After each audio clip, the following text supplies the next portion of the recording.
Hello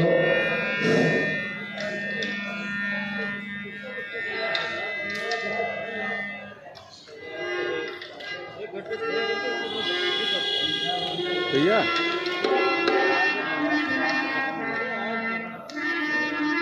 भैया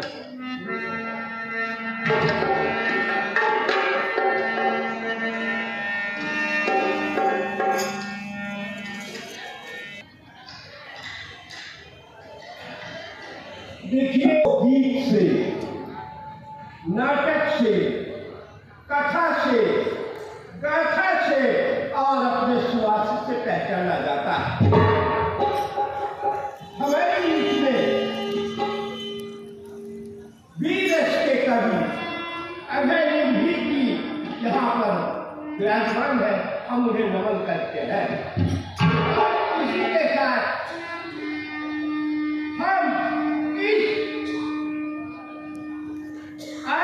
यहाँ पर हम कबीर के नाम, तुलसी के नाम को तो आप लोगों ने बहुत सुना, रामायण सुनी, नाटक देखा, रामलीला देखा, लेकिन धन्य है ये सांस्कृतिक संस्थान, सांस्कृतिक विभाग जिसने हमें कबीर संस्थान, जो कि भारत ये संस्थान का ही एक अंग है, उसने मुझे यहाँ पर अपना एक रूपक प्रस्तुत करने के लिए लोक नाट्य नौटंकी के माध्यम से कबीर का नाम शीर्षक दिया। और आप लोगों को आज हम कबीर के राम के बारे में सुनाएंगे, क्योंकि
बच्चों, गुरुकुल के बच्चों, इस अमृत की वेला में आप सभी सुधी श्रोताओं, दर्शकों का बहुत बहुत स्वागत है, अभिनंदन। आज इस मंच से मैंने पहले भी कहा कि संस्कृति को भारत सरकार की ओर से बड़े जोर शोर से सांस्कृतिक लोक कलाओं का मंचन प्रदर्शन किया जाता है।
देखिए बार बार बंदगी करें, क्योंकि बार बार बंदगी करने से ये भीतर की गंदगी बाहर चली जाती है।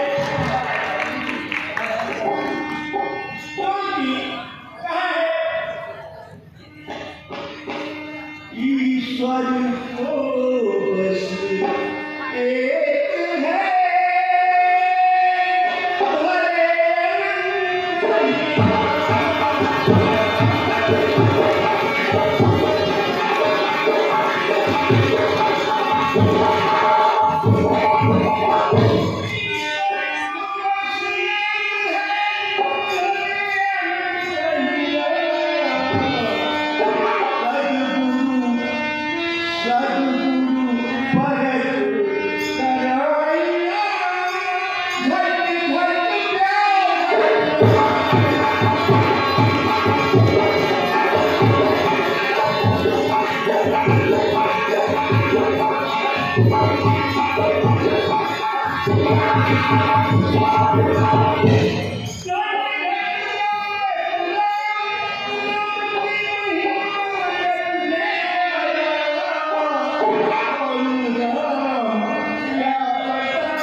किसी विधवा ब्राह्मणी के घर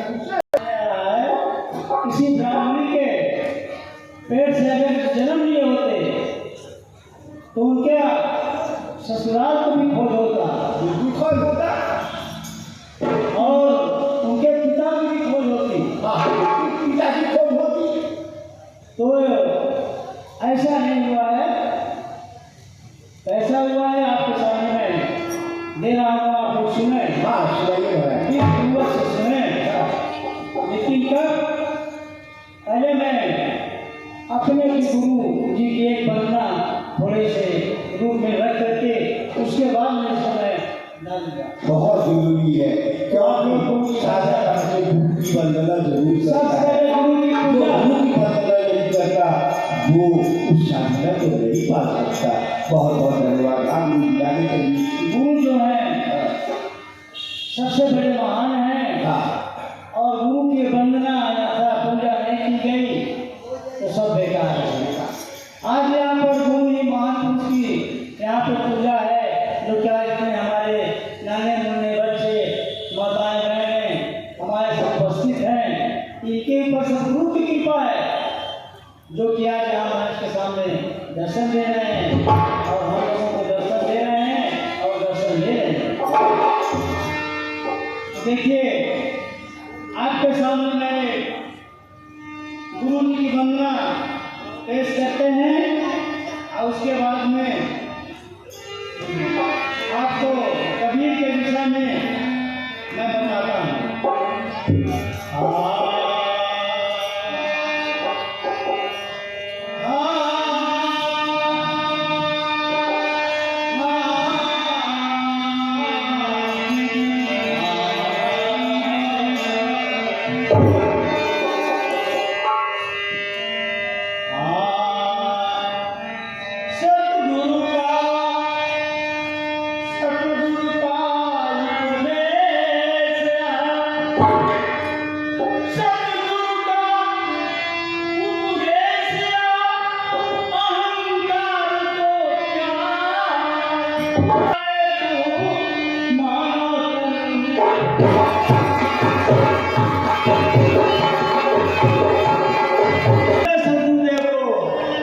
थोड़े समय में वंदना करता है भक्तों, क्या कहता है?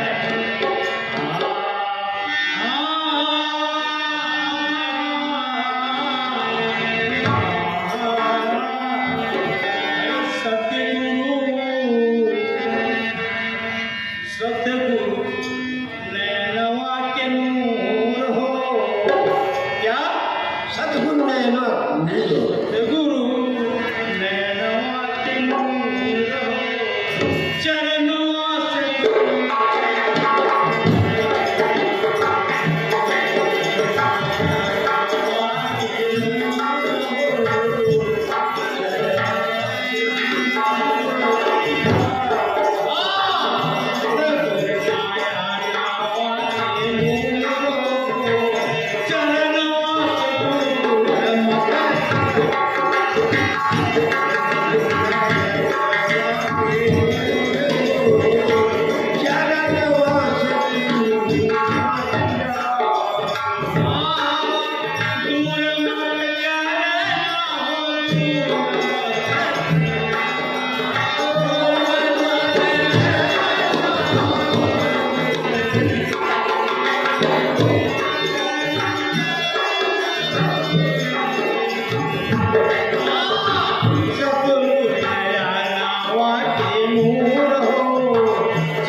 हेलो, दिन रात जो हो मोरे सतगुरे ही है, मनों में धरे नहीं थी। हे गुरु जी, कभी आप दर्शन देंगे प्रभु। और क्या, जब तक पूजा मैं कुछ नहीं जाने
Love it.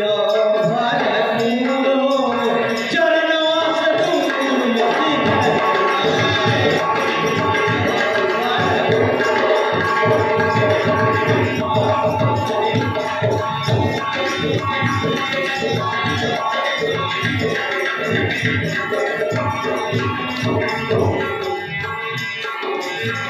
ये देखें हमारे धर्मदास जी, आज उनका नाम चल रहा है, उनके पत्नी का नाम आमीन है।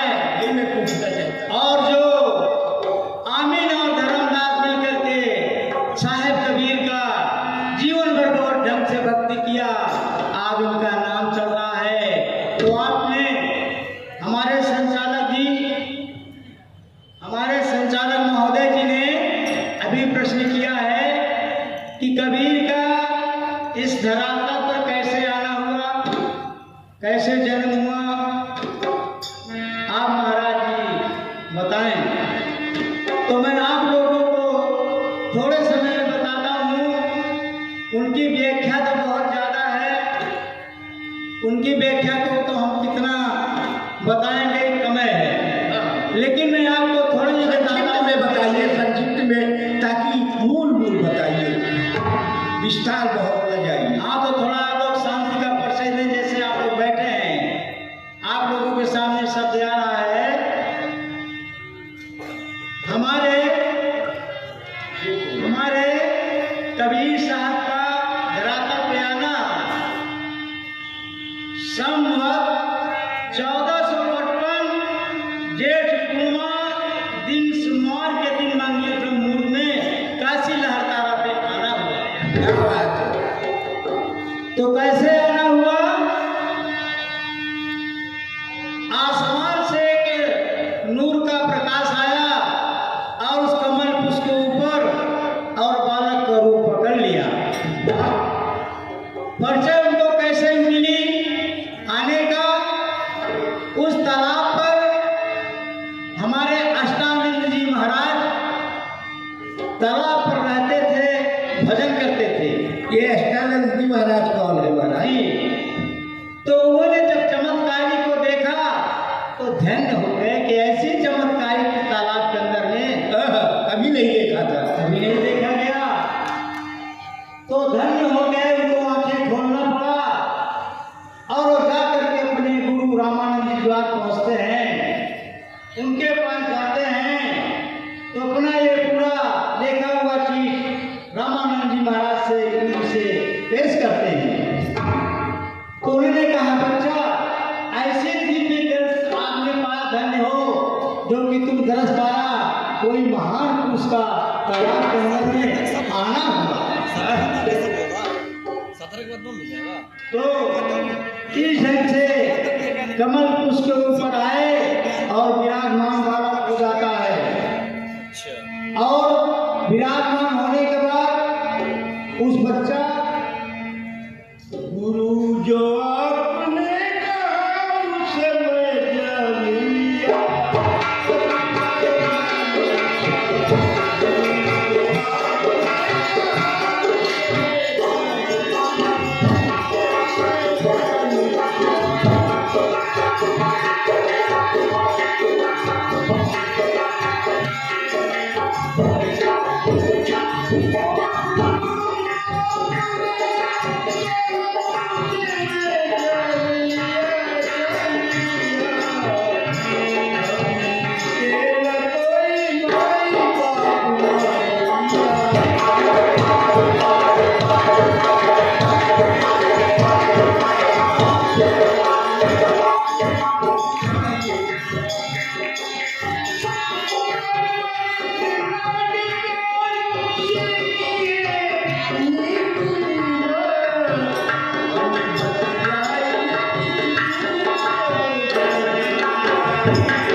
दंपति गांव एक गांव है बनारस के बाहर। अच्छा, बनारस के बाहर दंपति गांव है जी। जहाँ की रहने वाली नीमा थी। नीमा।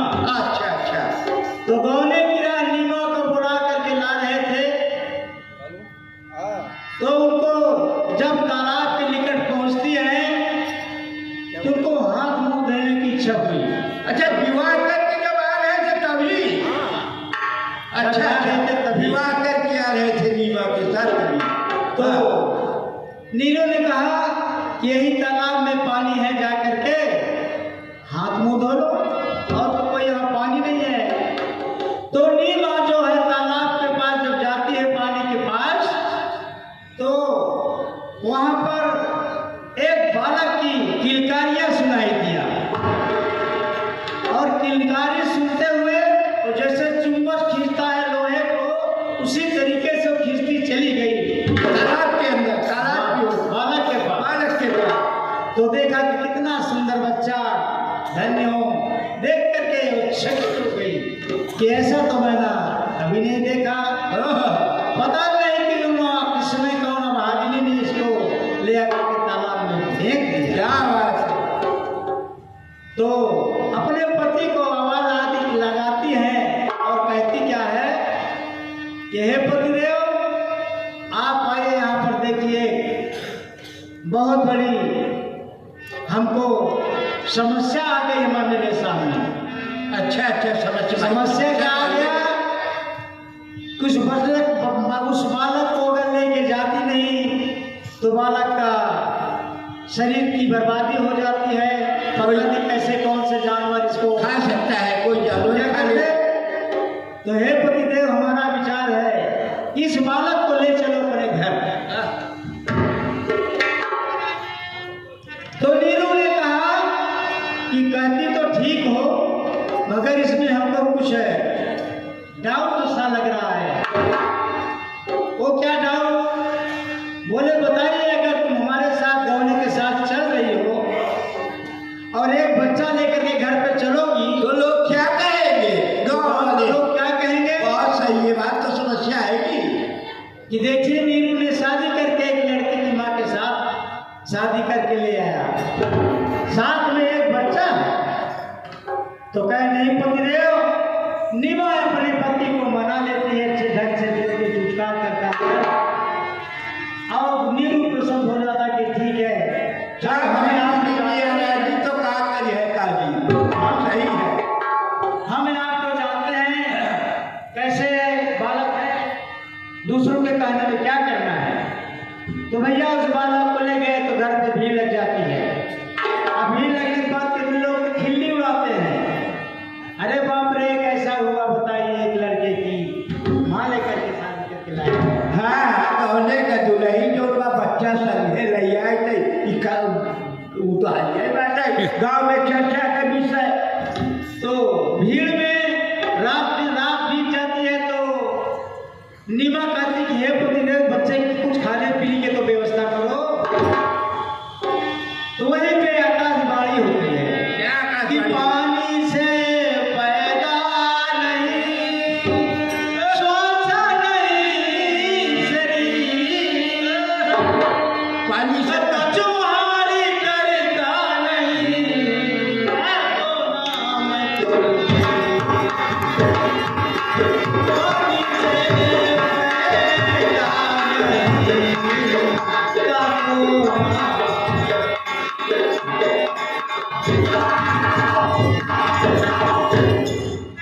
तो बोला, अरे भाई ये तो बड़े गजब की कहानी, आकाशवाणी हो रही है। लोगों ने कहा कि भाई नहीं, इनको खिलाना पिलाना तो बहुत जरूरी है, और वो तो सब स्वयं परमात्मा थे। जब आकाशवाणी होती है तो बोले कि पानी से पैदा नहीं, सोचा नहीं शरीर, कछु आहार करता नहीं, काको नाम कभी पानी से पैदा नहीं। मुझे खाने पीने की चिंता कुछ मत करो, क्या मैं एकदम भरपूर हूँ।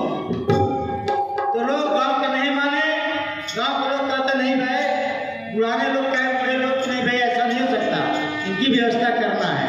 तब जब सोचा कि लोग मानेंगे नहीं, हमको खिला पिला देंगे, तो फिर आकाशवाणी होती है। क्या कहते हैं? क्या कहते हैं? देखिए भाई, अगर तुमको खाना पिलाना चाहते हो तो जो मैं कहूँगा वही आपको करना पड़ेगा। क्या कहना है? कहना अगर आपको दूध पिलाना है तो मैं 7 दिन की कुमारी बाछड़ी का दूध पीऊंगा। अरे बाप रे, 7 दिन का बछिया जलेबी ओकर दूध, तो 7 दिन की बछिया की दूध। अब भाई बड़े अचरज की बात है। अचरज की बात है, यही बात है कि 7 दिन का बछिया। 7 दिन की बछिया तुमने कभी देखी? कभी नहीं। अरे कुछ उसका भी सृजन नहीं है, लेकिन नहीं तो बस दिखाई पड़ रहा है। उनकी कृपा है कि दूध देगी, क्योंकि वो शक्ति थी। कबीर का मतलब, कबीर कहे कबीर कबीर क्या करे, साध है परी शरीर। कबीर कबीर क्या कहे, साध है परी शरीर। अच्छा तू साध लिया शरीर तो तू ही है कबीर। साथ लिया है शरीर तो तू ही है कबीर। वाह। तो वहाँ क्या होता है, लोग जाते हैं नीरू कमंडल लेकर के गांव के चार चलो, तो उनकी तो कृपा थी तो सब कुछ क्षण में कर देते थे। गए थे 7वां दिन एक बछड़ी का बच्चा पैदा हुआ था, बछड़ी। उसके यहाँ जाते हैं तो बोलते हैं कि बेटा तुम अपनी बछड़ी का तुम्हारे यहाँ, मैं इस बछड़ी का दूध लेने आया हूँ। कहन बछड़ी का लेने आए कि गैया के लेने आए हो? अरे कहने बछड़ी जो पैदा हुई 7 दिन है और गोड़े गिरते हैं कि हे माता मेरी लाज को रखो, ऐसी आकाशवाणी परमात्मा के यहाँ से हुई है, लाज रखो। तो उस बछड़ी से कमंडल के अंदर में दूध आया। आने लगेंगे तो सारी रात बीत जाएगी, लेकिन 52 कसौटियां खत्म नहीं होगी। नहीं, इसलिए हम चाहते हैं गुरुजी कि आइए उन कसौटियों पर ले जा करके मैं ये जानना चाहूंगा,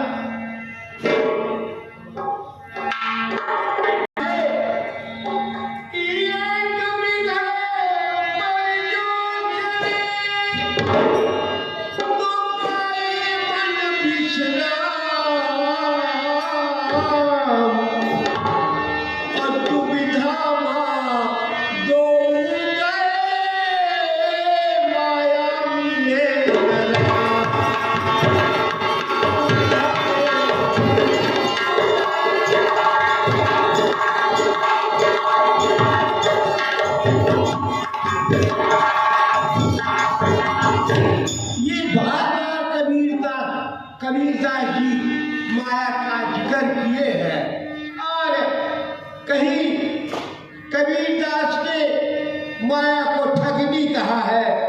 देखिए माया का आना जरूरी है, क्योंकि सारा उपक्रम जो हो रहा है वो माया के लिए ही है। जो भी जहाँ भी जो कार्य हो रहा है माया के लिए हो रहा है। हर आदमी माया में मिलता है, तो माया में रहना चाहिए, लेकिन महामाया में नहीं रहना चाहिए। महामाया यो है कि आदमी को संतोष नहीं, आज एक घर बना लिया, कल वो महल बनाएगा, परसों चाहेगा एक फैक्ट्री भी लग जाए, और हम ये है दुनिया के बादशाह बन जाए। तो ये है महामाया। तो धन इकट्ठा करके तो आदमी को माया में तो पड़ना चाहिए, लेकिन महामाया में नहीं पड़ना चाहिए। तो कबीर ने उस महामाया को बताया कि वो ठगनी है। कैसे बताया गुरु जी, आप बताएंगे?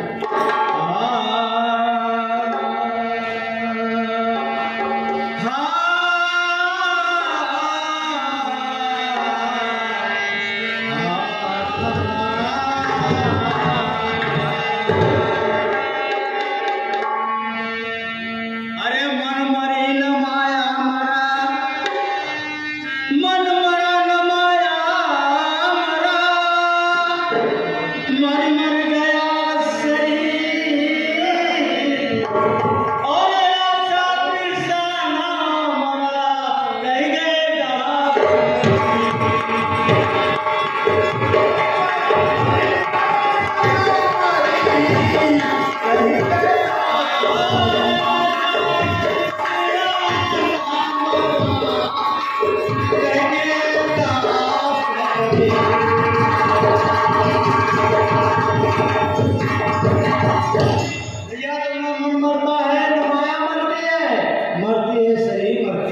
कवि के लिए सुने आप।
देखिए, बिना माँ बाप के दुनिया में आए कभी सारे, कोई कहते हैं ब्राह्मणी के पेट से आए हैं, कोई कुछ बताते हैं, ऐसा नहीं, ये सब बता रहा है।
गंगा के किनारे उन्होंने उपदेश लिया रामानंद जी से, और रामानंद जी जान नहीं पाए, उसकी पहचान मैं आपके सामने रखूंगा इस भजन के बाद। आज छुड़ाकर ढोंग दुनिया का साथ गई परदेस रे।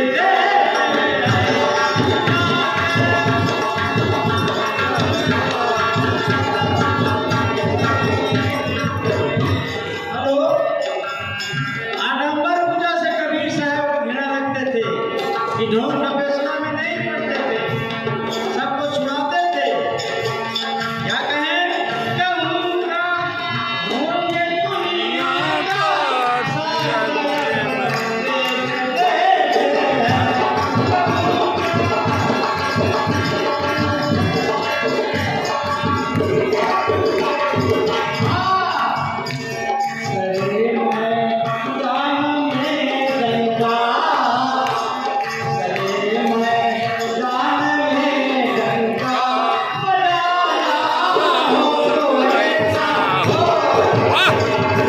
वाह गुरु वाह।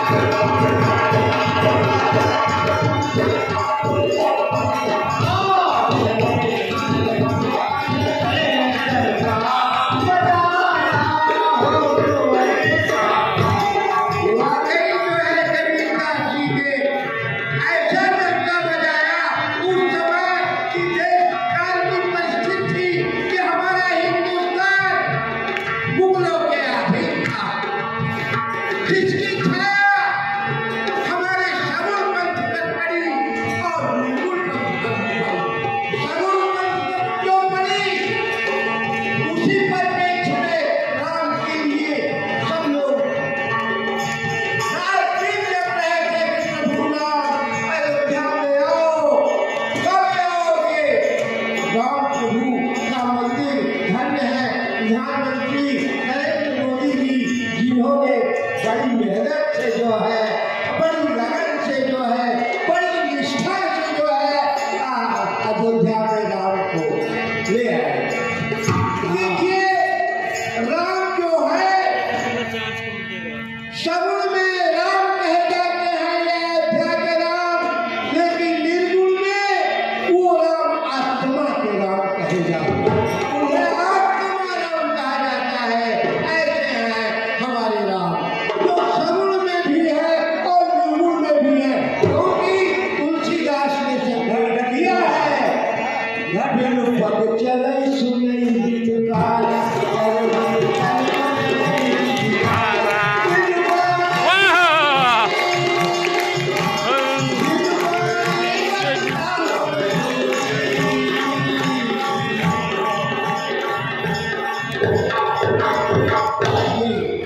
गोस्वामी जी ने जो है अपनी रामायण में उल्लेख किया है। तो आइए ये दोनों ये कबीरदास का इसीलिए जन्म हुआ था कि वो समझाए कि हिंदुओं को भी जाके और मुसलमानों को भी पर अपना अधिकार रखते हुए उन्हें भी समझाने का प्रयास करें कि देखो भाई तुम गलत कर रहे हो, देखो भाई तुम गलत कर रहे हो, ऐसा ना करो।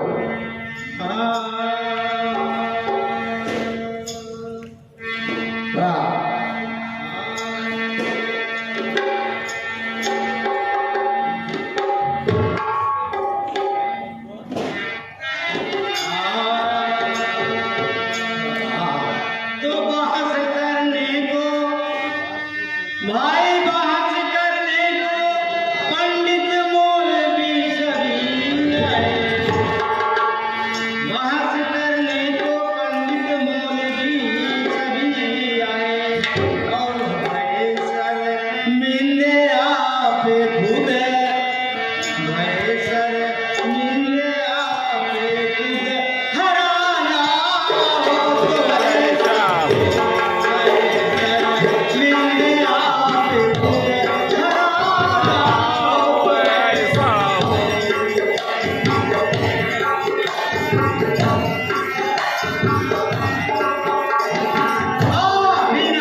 खुश है।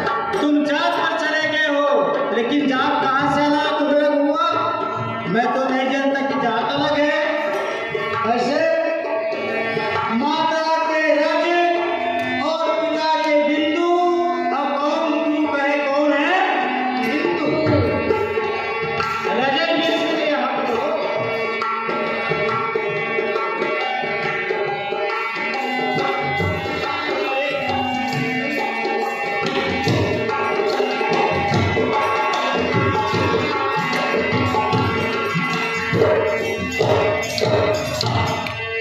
हाँ, देखिए हमारे दास में, हमारे पास में और हमारे कबीर दास के समीप जो है माया रूपी हमारी शांति महाराज संत शिरोमणि की माया जो है ये शांति दास जी बैठी है।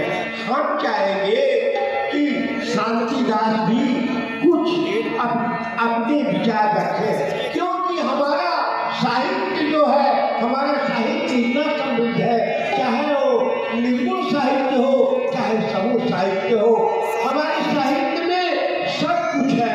जैसे गीत में बच्चा पैदा होता है, ये संस्कार गीत है, देवी गीत है, संस्कार गीत है, और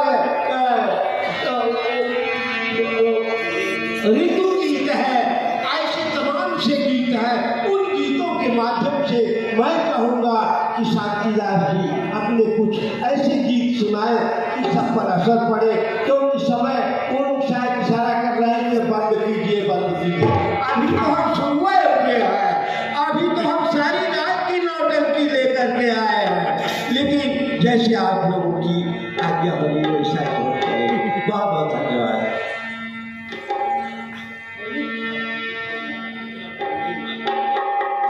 आप ये माया के विषय में कुछ आप भी बताएं अपने मुखाग्रंथों से। कबीर ने माया कहा, ठगनी कहा, महामाया कहा और भुजैन कहा, जो भाषाएं भूजन है वापी होती है। तो आइए हम शांतिदास जी से सुनते हैं उनकी लोकवाणी में, क्योंकि अभी तो मैं आपको कबीर दास के ऊपर, जैसे हमारी सगुन में सोहर होता है, किसी के घर बच्चा पैदा होता है तो निर्गुण में भी सोहर गाया जाता है। हमारी जो है गारी और ये जितने भी गीत हैं सब निर्गुण में भी बने हुए हैं। हम चाहेंगे शांतिदास जी बोलिए सतगुरु साहेब की जय।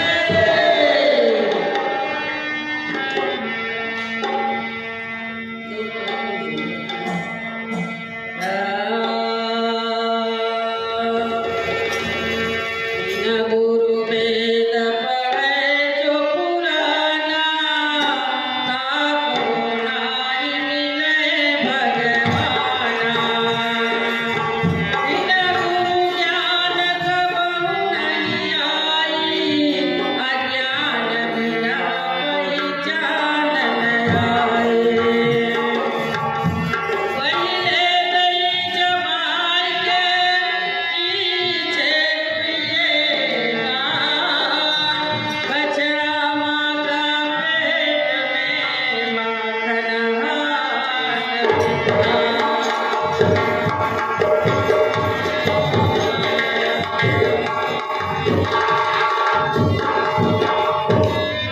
देखिए, जैसा कि उधर से इशारा हो रहा है कि समय ज़्यादा हो रहा है, हम समय के बंधन में है यहाँ पर, और जितना समय हमको संचालिका जी ने दिया है हम उन्हें दूर से ही नमन करते हैं। हम उस समय नहीं कुछ कह सके, और हम देख रहे हैं कि हमारे सामने आप बैठी है।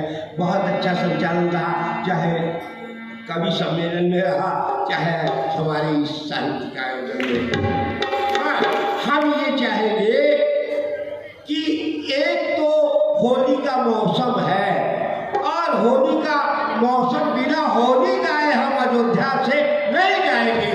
और एक गीत आपको और अपने मन से कोई एक गीत माया पे सुनाइए, या कोई जो आपका बड़ा फेवरेट लोकप्रिय गीत हो उसे भी सुनाइए। उसके बाद अरे गुड्डू की लग गई माया, गुड्डू की लग गई माया।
ये तो माया का बहुत विस्तार है। हम कहेंगे, मैंने पहले भी आपको कहा कि हम बिना अयोध्या में आए हैं, होली के अवसर पे आए हैं और राम की जन्मभूमि में आए हैं, तो एक होली की जरूर हम लोग डालें। उसके बाद फिर हम आपसे जाएंगे। हल्का है कबीर हमर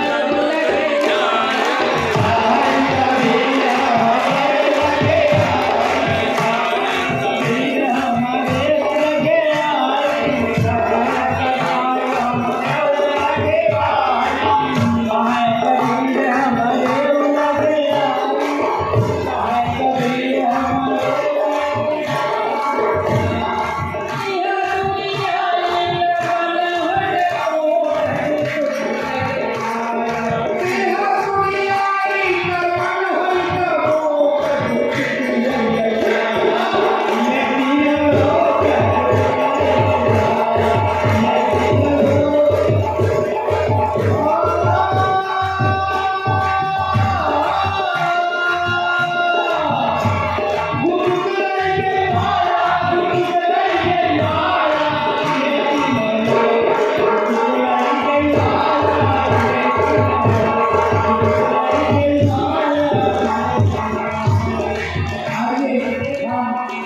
इस मंच के माध्यम से एक होली की और निर्मल होली की अभी आप लोग होली की बहुत सुनते हैं, बरसे भीगे किनार वाली या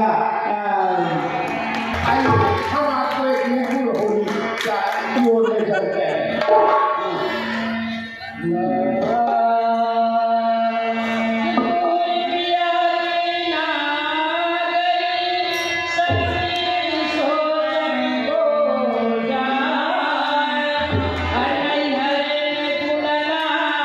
हरे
क्योंकि हमारी मंच की संचालिका जी मंच पे खड़ी हो गई हैं, हम उनसे एक होली के लिए आग्रह किए थे। हम तो राधे होली सुनाते रहेंगे आपको, लेकिन समय की ओर बार बार इशारा किया जा रहा है।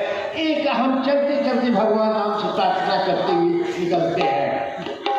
और हम बहुत धन्यवाद देना चाहेंगे श्री रामलोचन सावरिया जी को, जो कि प्रयागराज से अपनी पूरी टीम के साथ अपने साथी कलाकारों के साथ यहाँ आए और इन्होंने सगुण निर्गुण राग के जो गायन की प्रस्तुति दी वो सच में बच्चे सुनकर बिल्कुल भावुक हो गए। और इसके लिए हम चाहेंगे कि हमारे मंच के जो ये तालियां बता रही है। हम अपने मंच के समन्वयक श्री अभय सिंह निधि जी को, जो कि कोच कवि है, जी जी हाँ हाँ, मैं एक लाइन में बोलना चाह रहा था जी। उसके बाद अब बिल्कुल एक छोटी सी प्रस्तुति। बिना उनकी कविता सुने हम चलेंगे नहीं इस मंच से। अरे मनी चलो अयोध्या जहाँ पर